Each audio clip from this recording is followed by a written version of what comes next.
भगवत गीता के यह 30 उपदेश आपको आपकी ज़िंदगी में हर जगह काम आएंगे।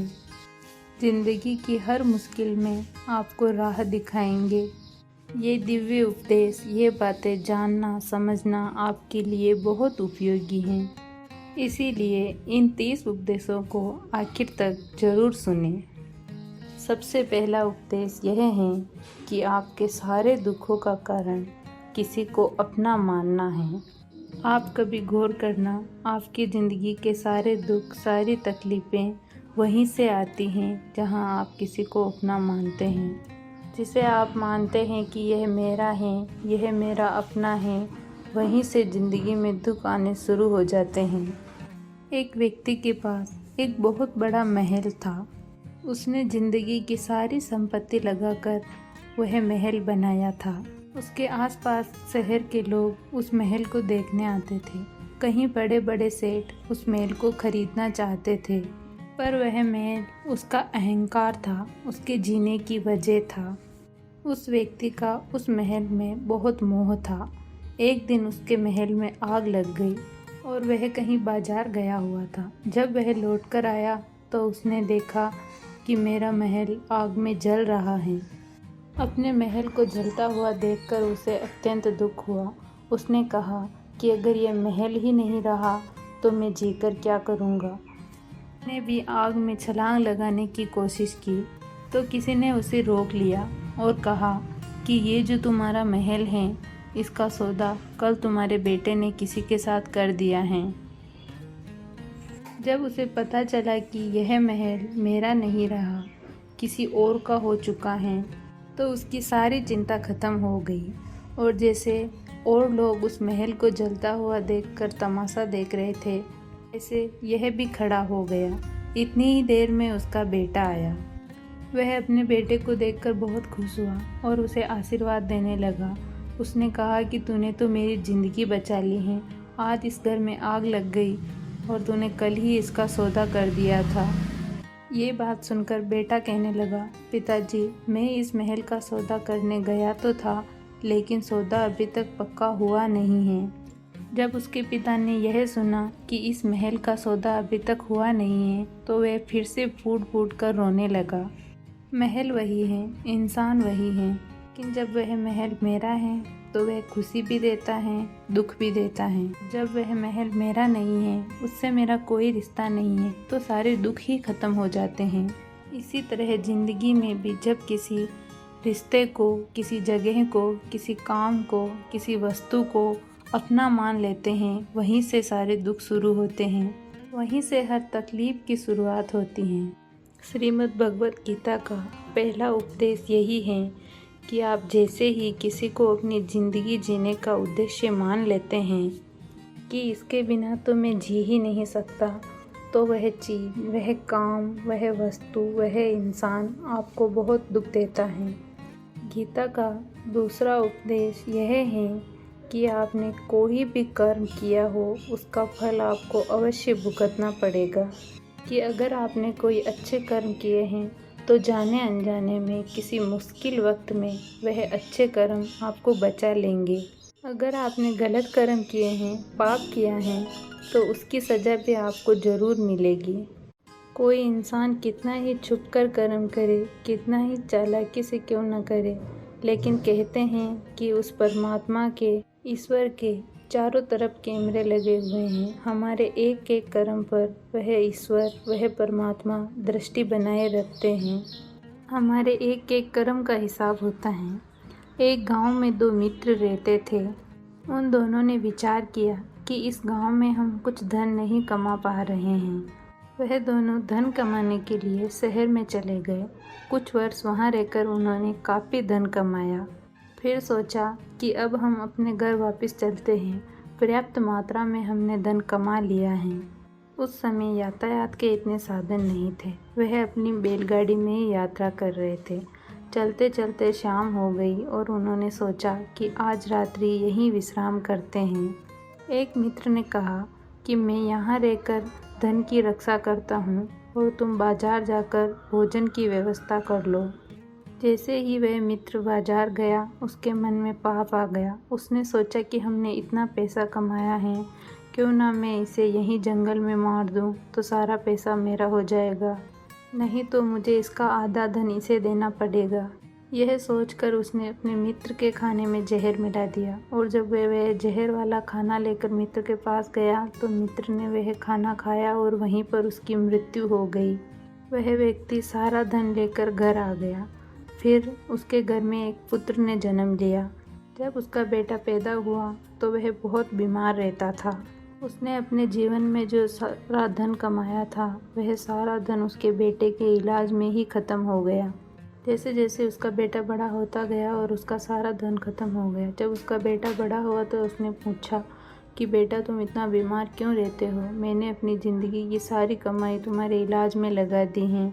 तब उसके बेटे ने कहा कि कौन बेटा और कौन पिता, मैं तेरा वही मित्र हूँ जिसको तूने जहर देकर जंगल में मार दिया था। मैं तेरा वही हिसाब करने के लिए तेरे पुत्र के रूप में तेरे घर में आया हूँ। अब मेरा तेरा हिसाब बराबर, और अब मेरा जीवन यही समाप्त होता है। तो गीता का यह उपदेश हमें यही सिखाता है कि कोई अपने आप को कितना ही चालबाज समझता हो, होशियार समझता हो, अगर उसने गलत कर्म किया है तो आज नहीं तो कल उसे उसका कर्म भोगना ही पड़ेगा। कोई भी व्यक्ति अपने किए हुए कर्म से बिना उसे भोगे छूट नहीं सकता। गीता का तीसरा उपदेश यह है कि आज में जियो, कल की चिंता करना छोड़ दो। जो भी व्यक्ति अपने बीते हुए कल या आने वाले कल में खोया रहता है, वह कभी खुश नहीं रह सकता। आपको जीवन में खुशी तभी मिलती है जब आप वर्तमान में जिए, बीते हुए कल का और आने वाले कल का कोई वास्तविक अस्तित्व नहीं होता है। वो केवल आपकी बुद्धि और आपके विचारों में होता है, उसकी कोई वास्तविकता नहीं होती है।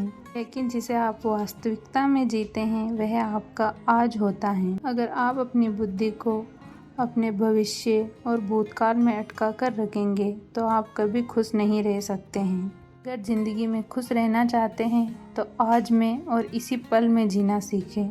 गीता का चौथा उपदेश यह है कि जो आपके साथ अधर्म करे, पाप करे, उसे दंड अवश्य देना चाहिए। अगर आप उसे सहते हैं तो वह आपके साथ और गलत करता है। अगर आप उसे सहते हैं तो उसके पाप में आप भी भागीदार हो जाएंगे। अर्जुन श्री कृष्ण से कहने लगा कि जिनसे मैं युद्ध करने जा रहा हूँ, वे सब मेरे भाई हैं, मेरे गुरुजन हैं। मैं इनके सामने कैसे अस्त्र उठाऊं, इन्हें कैसे मारूं? तब श्री कृष्ण ने कहा कि जिन्हें तुम अपना मानते हो वह सब अधर्मी हैं, वह सब पाप के पक्ष में खड़े हैं। और अगर तू इनसे युद्ध नहीं करेगा, इनका वध नहीं करेगा, तो समाज में और भी पाप बढ़ेगा। क्योंकि जब कोई ऐसे पापियों को नहीं रोकता है तो यह और भी ज़्यादा पाप करते हैं। ऐसे ही जब आपके साथ कोई गलत करता है, आपको चोट पहुंचाता है, आपको दुख पहुंचाता है और आप वह चुपचाप सहते रहते हैं, तो उससे सामने वाले को बल मिलने लगता है, आपको कमज़ोर समझने लगता है और आपके साथ गलत करने को वह अपना हक समझने लगता है। लेकिन जब आप उसके गलत व्यवहार को, उसके अधर्म को रोक लेते हैं, उसका विरोध करते हैं, तो वह अपनी सीमा में रहना सीख जाता है। यह कलयुग है। अगर इस ज़माने में आपको खुश रहना है तो आपको अपनी रक्षा खुद ही करनी होगी। अगर कोई आपके साथ गलत करे तो उसे कभी नहीं सहना चाहिए, बल्कि उसका सामना करना चाहिए। गीता का पांचवा उपदेश यह है कि किसी में भी हद से ज़्यादा मोह कभी मत करना। जिसमें आप ज़्यादा मोह लगाओगे वही आपको रुलाएगा। मोह की वजह से ही आप किसी के पीछे मरते रहते हैं। मोह की वजह से ही कई बार आपको अपमान सहन करना पड़ता है, और कई लोगों को मोह की वजह से ही अपना अपमान दिखता तक नहीं है। ये भी नहीं दिखता कि सामने वाला मेरी इज्जत नहीं कर रहा है और मैं उसके पीछे मर रहा हूँ। मोह आपको अंधा बनाता है। मोह आपकी आंखों पर ऐसी पट्टी लगा देता है कि आपको सच और झूठ दिखाई ही नहीं देता। आप किसी इंसान को ठीक से जानना चाहते हैं तो उसके लिए बहुत ज़रूरी है कि आप उसके मोह से जल्दी बाहर आ जाइए। वास्तविकता में रिश्ते दुख नहीं देते आपको, आपका मोह आपको दुख देता है। जिस दिन मोह खत्म, उस दिन किसी भी रिश्ते से आपको कोई दुख नहीं मिल सकता। क्योंकि आपको फिर कोई फर्क ही नहीं पड़ेगा। गीता का छठा उपदेश यह है कि आप वो मत करो जो सब करते हैं, बल्कि वह करो जो आपके लिए सही है। कृष्ण ने अर्जुन से कहा कि जो तेरा कर्तव्य है, जो तेरे लिए सही है, तुझे वो करना चाहिए। तो वो मत कर जो पूरी दुनिया कर रही है। क्योंकि अर्जुन श्री कृष्ण से कहने लगा कि ऐसे भयानक युद्ध में पड़ने से अच्छा है कि मैं सन्यासी बन जाऊं। तब श्री कृष्ण ने अर्जुन से कहा कि सन्यासी बनना तेरा कर्म नहीं है, तेरा धर्म नहीं है, तू क्षत्रिय है। तेरा धर्म और तेरा कर्म यही है कि तू अधर्म का नाश करे, धर्म की रक्षा करे। ऐसे ही हर इंसान का अलग कर्तव्य होता है, एक अलग ही मार्ग होता है। तो कभी भी उस मार्ग पर मत जाना जहाँ सारी भीड़ जा रही हो। कभी भी वो काम मत करना जो पूरी दुनिया करती हो। आजकल ये एक ट्रेंड हो गया है, ये फैशन हो गया है कि जो सब करते हैं वह हम भी कर रहे हैं। अगर आप वो करोगे जो सारी भीड़ कर रही हैं तो आप भी उसी भीड़ में कहीं खो जाओगे। लेकिन अगर आप वो करोगे जो आपकी प्रतिभा है तो दुनिया की सारी भीड़ में भी आप अलग नजर आओगे। गीता का 7वां उपदेश यह है कि जिंदगी में धोखा अपने ही देते हैं, क्योंकि उनको आपकी कमजोरियों का पता होता है। बाहर वाला आपको धोखा नहीं दे सकता, क्योंकि उसको आपके बारे में पता ही नहीं है कि आपको चोट कहाँ पहुँचती है।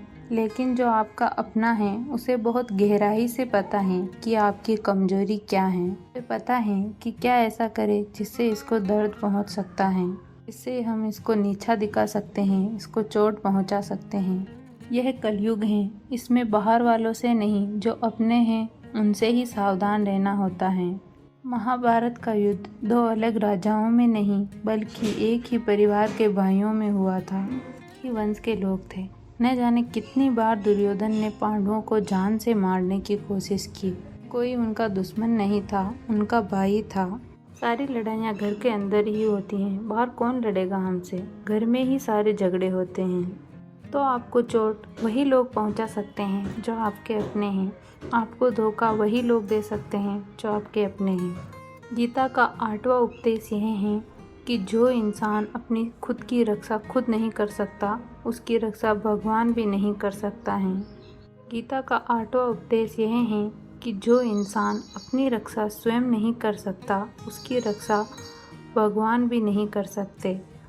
श्री कृष्ण ने अर्जुन से कहा कि हे अर्जुन, तुम हर काल में मेरा स्मरण करते रहना। तो अर्जुन ने कहा कि हे केशव, यह युद्ध तो कुछ दिनों में समाप्त हो जाएगा, लेकिन आप कह रहे हैं कि तू हर काल में यानी कि हर समय मेरा स्मरण करते रहना और युद्ध करते रहना। हर समय युद्ध करने से आपका क्या मतलब है?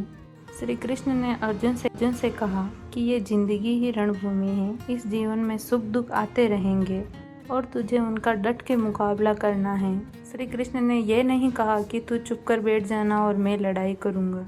बहुत गहराई है गीता के ज्ञान में। हमारे जीवन की डोर भी संभाल कर ईश्वर बैठे हैं, लेकिन युद्ध हमें ही करना है।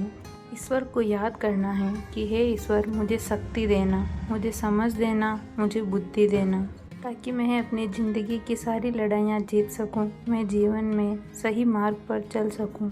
लेकिन आपको अपनी लड़ाइयाँ खुद लड़नी होगी। कुछ लोग यह कहते हैं कि मैं कुछ नहीं करूँगा, जो भी करेगा वह ईश्वर करेगा। लेकिन कहते हैं कि आलसी इंसान को देखकर तो भगवान भी घबरा जाते हैं कि यह कुछ नहीं करेगा। भगवान ने बुद्धि दी है, ईश्वर आपको प्रेरणा देते हैं, शक्ति देते हैं, लेकिन आपको स्वयं की रक्षा खुद ही करनी होगी। गीता का 9वां उपदेश यह है कि खुद को कोई भी ऐसी गंदी आदत मत लगने देना जो आपकी ज़िंदगी बर्बाद कर दे। कहीं ना कहीं महाभारत का यह युद्ध एक जुआ की आदत की वजह से ही शुरू हुआ था।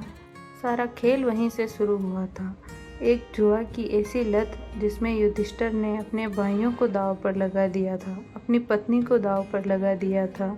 ऐसा जीतने का नशा कि अपना सब कुछ गंवा दिया। ऐसे ही जब हम भी अपनी ज़िंदगी में ऐसी कोई गंदी आदत लगा देते हैं, चाहे वह कोई भी हो, चाहे नशा हो, मोबाइल की हो, किसी इंसान की हो, कोई गलत काम करने की हो, कोई भी गलत आदत जो आपको बर्बाद कर सकती हैं, अगर आप उसे नहीं छोड़ोगे तो आपका सब कुछ ख़त्म हो जाएगा।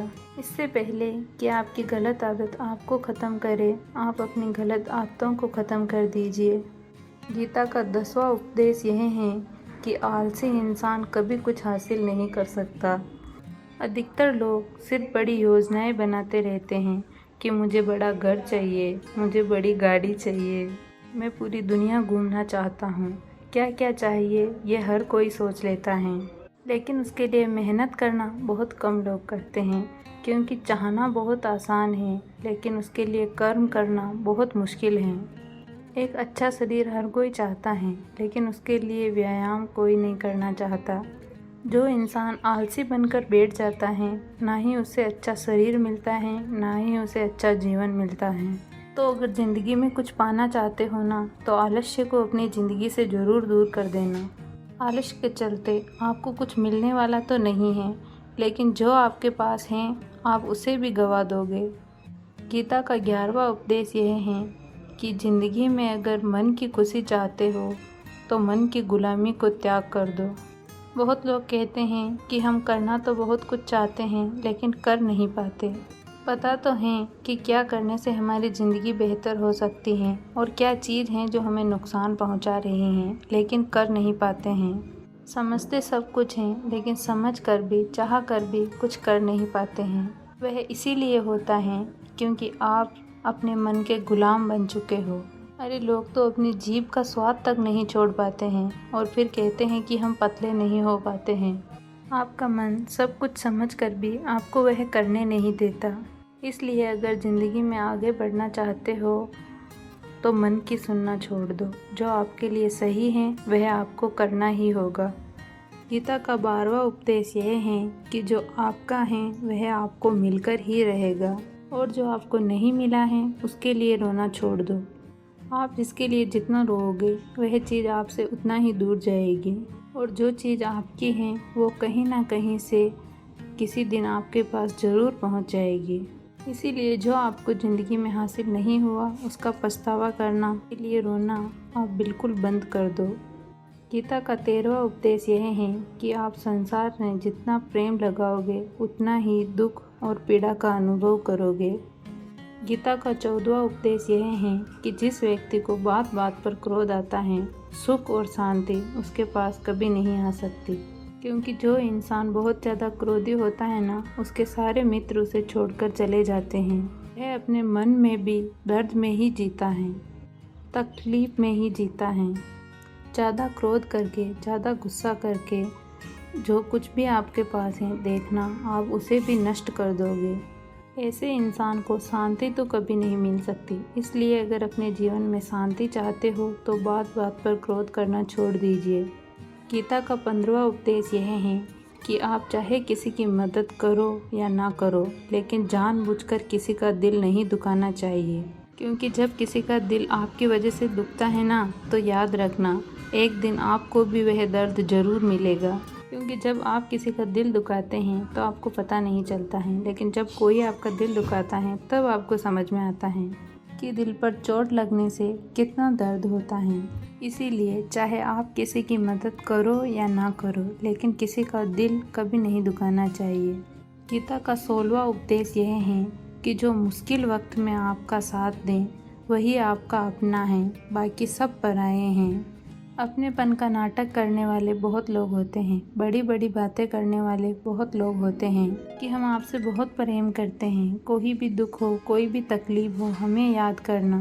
लेकिन जब आपकी ज़िंदगी में सच में तकलीफ आएगी ना, तब आपको समझ आ जाएगा कि आपका साथ देने के लिए कौन खड़ा है। क्योंकि उस समय पे सारे लोग भाग जाते हैं, क्योंकि लोगों को पता होता है कि यह व्यक्ति हमारे पास आया है तो हमसे कुछ मदद ही मांगेगा, हमें कुछ दे नहीं सकता है। लोग आपसे सिर्फ तभी रिश्ता रखते हैं जब उन्हें पता होता है कि आप उन्हें कुछ दे सकते हैं। लोगों को यह पता चल जाता है कि उनको आपसे कोई फ़ायदा नहीं होने वाला, उल्टा उनको आपकी मदद करनी पड़ेगी, तो वह आपको दूर से ही देखकर भाग जाते हैं। इसीलिए जो आपके मुश्किल वक्त में आपके साथ खड़ा हो जाए, सिर्फ वही आपका अपना होता है। बाकी इस दुनिया में सब पराये हैं, क्योंकि कोई अपना अपना कह देने से अपना नहीं हो जाता है। गीता का 17वां उपदेश यह है कि जो कुछ भी होता है अच्छे के लिए होता है, या जो कुछ भी हो रहा है अच्छे के लिए हो रहा है, और जो आने वाले भविष्य में होगा वह भी अच्छे के लिए होगा। हालांकि यह बहुत गहरी बात है, ज़िंदगी में कुछ चीज़ें ऐसी होती हैं जो हमें लगता है कि मेरे साथ ही ऐसा क्यों हुआ, मेरे साथ ही होना था ये। लेकिन जब वह वक्त गुजर जाता है तब हमें समझ में आता है कि उस दिन अगर वह नहीं हुआ होता तो आज हम जिस मुकाम पर हैं वहाँ नहीं होते। अगर मेरे साथ यह सब नहीं होता तो मेरी ज़िंदगी और भी बर्बाद हो सकती थी। लेकिन अगर हमें यह समझ में आ जाए कि जीवन में जो कुछ भी हो रहा है अच्छे के लिए हो रहा है तो हम बहुत खुश रहेंगे। गीता का 18वां उपदेश यह है कि हर काम को समझदारी से करना ही योग होता है। कई लोग काम तो करते हैं लेकिन उन्हें हासिल कुछ नहीं होता है। बहुत लोग कहते हैं कि हम बहुत मेहनत करते हैं फिर भी ज़िंदगी में सफलता हासिल नहीं हो रही है। बहुत कुछ करने से, बहुत मेहनत करने से आपको सफलता नहीं मिलेगी, लेकिन सही तरीके से, सही समझ के साथ काम करने से आपको ज़िंदगी में सफलता ज़रूर मिलेगी। गीता का 19वां उपदेश यह है कि कभी भी कोई भी चीज़ की अति नहीं करनी चाहिए, कि कभी भी कोई भी चीज़ हद से ज़्यादा मत करना। किसी से प्रेम भी हद से ज़्यादा मत करना, किसी से नफ़रत भी हद से ज़्यादा मत करना। हद से ज़्यादा मीठा भी खराब, हद से ज़्यादा कड़वा भी खराब। हद से ज़्यादा आराम भी आपको बीमार कर देगा, हद से ज़्यादा खाना भी आपको बीमार कर देगा। हद से ज़्यादा भूखा रहना भी आपको नुकसान पहुंचाएगा और हद से ज़्यादा जागना भी आपको बहुत नुकसान पहुंचाएगा। तो जीवन को संतुलन के साथ जीना चाहिए। जैसे ही आप संतुलन को खो देते हैं आपके जीवन में दुर्घटना घट जाती है। गीता का 20वां उपदेश यह है कि जिसे आप सबसे ज़्यादा महत्व दोगे वह आपको कभी महत्व नहीं देगा। आपने कभी गौर किया है कि आपका अपमान कौन करते हैं? आपका अपमान वही लोग करते हैं जिन्हें आप सबसे ज़्यादा महत्व देते हैं। दूसरों की इज्जत करना अच्छी बात है, लेकिन दूसरों की इज्जत अगर हद से ज़्यादा करोगे तो उनकी नज़रों में आपकी इज्जत घट जाएगी। इसीलिए किसी को भी अपना सब कुछ नहीं बनाना चाहिए। तुम ही मेरे सब कुछ हो। जैसे ही किसी को आप सब कुछ बना लेते हैं अपना, तो उसके आप कुछ नहीं रह जाते हैं। इसलिए लोगों को इज्जत उतनी ही देनी चाहिए जितनी वो हजम कर सके। हद से ज़्यादा इज्जत देना आपकी ही बेइज्जती करवा सकता है।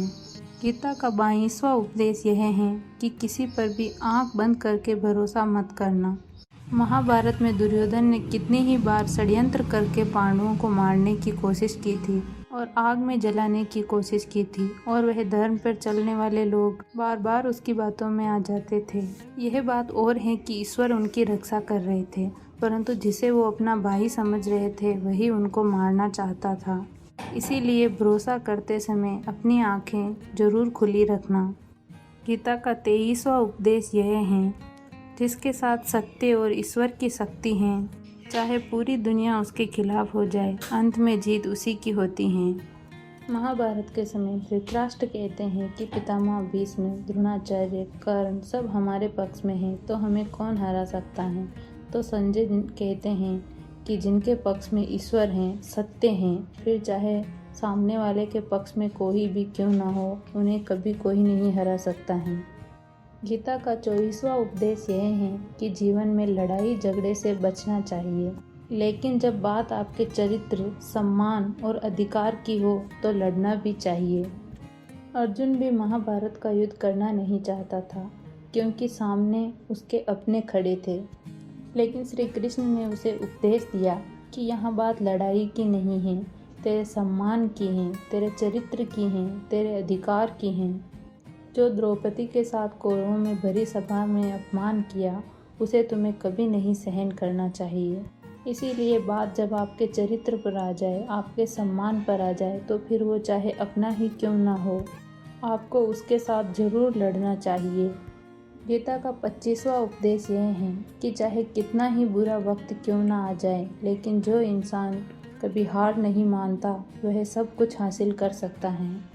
जब पांडव जुआ में सब कुछ हार गए थे, उन्हें 12 वर्ष का वनवास मिला और 1 वर्ष का अज्ञातवास। वह जंगलों में भटकते थे, जंगली जानवरों के बीच रहते थे, भिक्षा मांगकर अपना जीवन चलाते थे। इतना मुश्किलों के बाद भी आखिर में जीत उन्हीं की हुई, क्योंकि उन्होंने अपने अंदर में कभी हिम्मत नहीं खोई थी। ऐसे ही आपके जीवन में भी कितना ही मुश्किल वक्त क्यों ना आ जाए, लेकिन अगर आपके अंदर हिम्मत है तो जीत आप ही की होगी। गीता का 26वां उपदेश यह है कि जो किसी और का है उस पर कभी अधिकार मत जमाना, कभी कब्जा मत जमाना। जब शकुनी ने षड्यंत्र करके पांडवों को हस्तिनापुर से अलग करवा दिया, एक खांडव प्रस्थ देकर अलग कर दिया जहाँ की भूमि भी बंजर थी, लेकिन फिर भी पांडवों ने उस शहर को इतना सुंदर बनाया कि हस्तिनापुर भी उसके सामने फीका लगने लगा। और उनके उस वैभव को देखकर, सुख को देखकर दुर्योधन अंदर ही अंदर जलता था। उसने कहीं बेईमानियां करके, कहीं षड्यंत्र करके उनका वह खांडव प्रस्थ भी उनसे छीन लिया। जो चीज़ उसकी नहीं थी उस पर भी कब्जा किया। तो उसका आखिर में परिणाम यही हुआ कि जो चीज़ उसके पास थी वह भी उसकी नहीं रही। इसीलिए जो आपका नहीं है कभी उस पर अधिकार नहीं जमाना चाहिए। गीता का 27वां उपदेश यह है कि वही इंसान खुश माना जाएगा। गीता का 27वां उपदेश यह है कि वही इंसान जीवन में सफल माना जाएगा जो अंदर से हमेशा खुश रहता है। कि बाहर से तो सब खुश दिखाई देते हैं, लेकिन अंदर से इंसान अशांति से भरा रहता है।